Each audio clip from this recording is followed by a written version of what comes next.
Well, I cost myself $50,000. I am the first to admit when I'm wrong. I'm the first to admit when I make a mistake, which is actually quite often. I make plenty of mistakes. And today's video, I'm gonna explain to you how what I did cost me a $50,000 sale on this 2018 Ford Raptor. It's silly, it's my own fault, and there's no excuse for it. I was wrong, I made a mistake, I messed up, and I owe somebody an apology as well. My name is Craig from Flying Wheels. I own a small car dealership in New Hampshire, and today's video is all about customer service and why it is so important. Let's get going.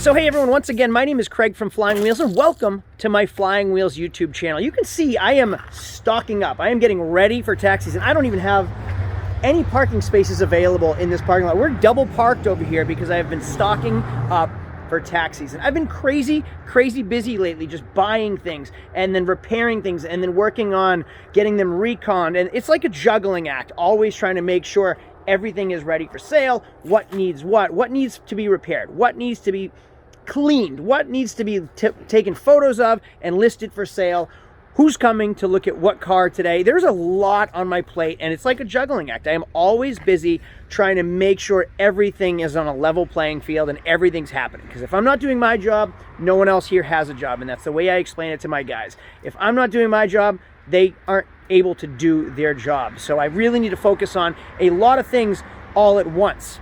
That is to a fault. I made a mistake last week and I had no idea I even did it, and it cost me $50,000. Why, you may ask? Well, that is a 2018 Ford Raptor. That is like, you might have already seen my video on that. It's like a $70,000 truck, but it has a weird title history with the airbags were deployed, and it's awesome. But for that reason, I significantly reduced the price, down from like maybe $65,000 down to $48,000. I had a buyer on it. I had a buyer approved for a loan on it. I'm gonna get into the story. So I had somebody financed for this vehicle. It's hard to get somebody specifically that wants the short cab Raptor, even though they're rare. Most people want the crew cabs.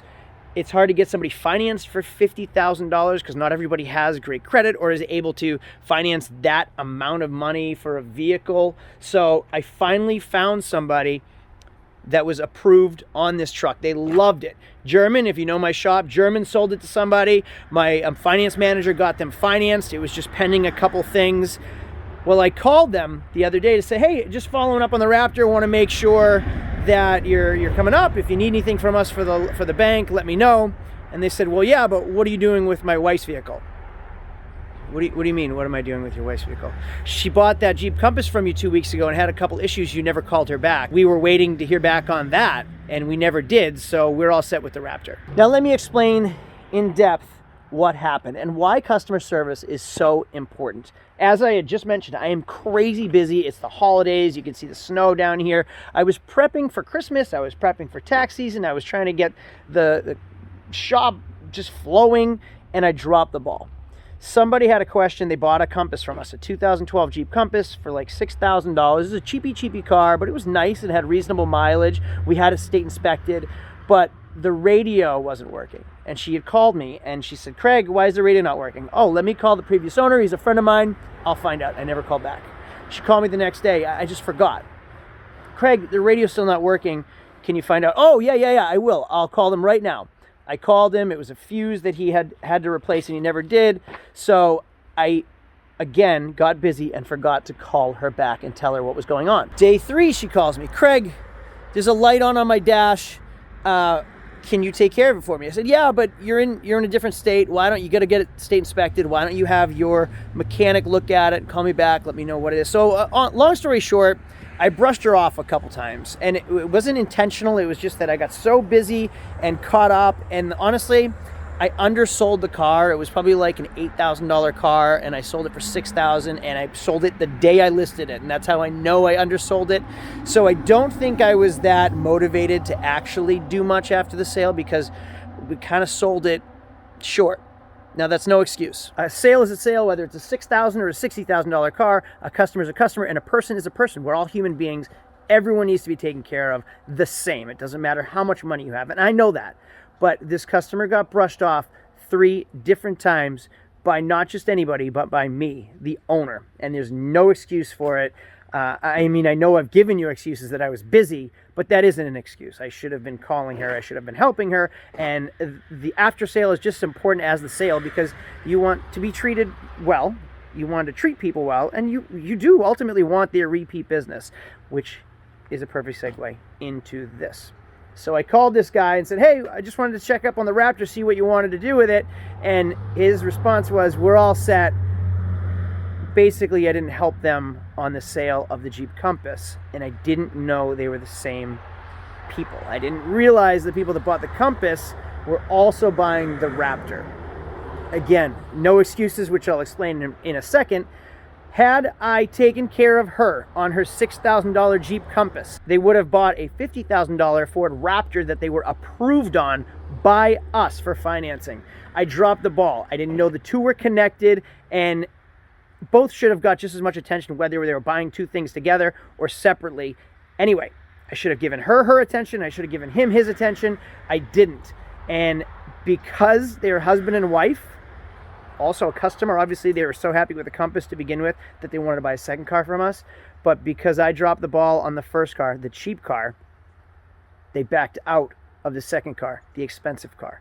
And I've had this thing for like 3 months. So it really is a bummer. I would love to sell this car, and I was the one that dropped the ball. I was the one that had poor customer service. Now, if you watched my Corvette video where the dealer was rude to me, I try not to be rude to anybody. I made a review on a Corvette dealer that completely just shut me down and was rude. I don't care that he did or didn't sell me the car. I didn't deserve to be spoken that way. So I was happy to make a review, just like I'm happy to leave a review when somebody does something great for me. And in this case, I'm the guy that didn't take care of the situation. I mean, I have since, and it's not because of this. It's because we should have anyway. But I dropped the ball, and it cost me this giant sale. The point of this video, which is why I make these videos, is to teach you how important customer service is. People are people. We're all human beings. It doesn't matter if you spend $6,000 or $60,000. We're all equally as important. And it is as important to keep up with people after the sale and take care of them as it is during the sale. It's not about that almighty buck all the time, and sometimes you get sidetracked and think it is. It's not. It's about taking care of people as people. Part of the reason I started this dealership and this YouTube channel is to show that we're not all bad guys, that we are actual people too. I'm a family man. This is a family business, and I don't like how I got treated when I was buying used cars from car dealers. And I also don't like how car dealers are portrayed most times. So I try to show you all and be transparent about the goods and the bads and how we should be doing things. And every time I learn a lesson, I love sharing it with you guys. So hopefully you learn from my mistakes instead of making the same mistake. So if this video was helpful, do me a favor, give me a thumbs up and subscribe. I love to share my experiences, both positive and negative. And I hope you learned from my mistake on this one, because it was a dumb one, inexcusable, that shouldn't have happened, and I let something slip through the cracks. Anyway, that's my rant for today. I'll see you guys all later. Have a great day.